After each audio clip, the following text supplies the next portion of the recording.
ભગવાન દ્વારકાધીશની નગરી દ્વારકાની અંદર જે ગૌ માતાઓ દુઃખી હતી, આવારા ફરતી હતી, એવી ગૌ માતાઓની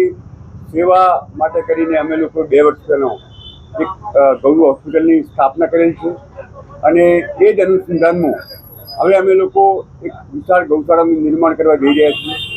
અમારી 138 વર્ષ જૂની જે હયાત ગૌશાળા છે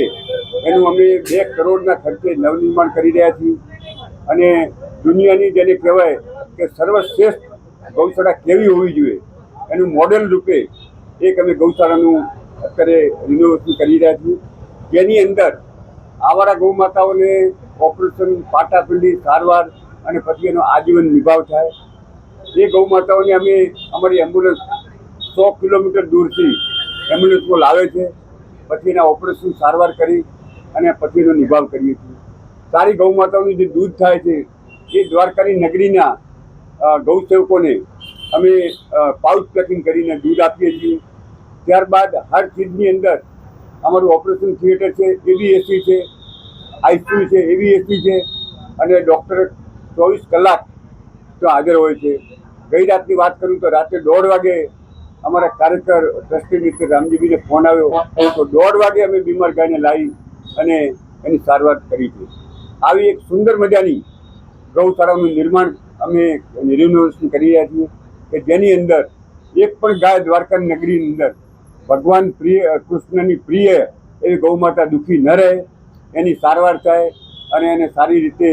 સેવા થાય એ આશયથી આ ગૌશાળાનું નિર્માણ કરી રહ્યા છીએ, જેની અંદર 2 કરોડના ખર્ચને પહોંચી વળવા માટે એક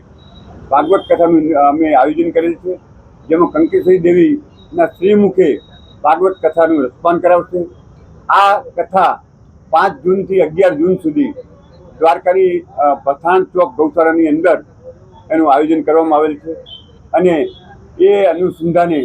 અમે આજે આપની આ પત્રકારોને વિનંતી કરીએ છીએ કે બોડા પ્રમાણની અંદર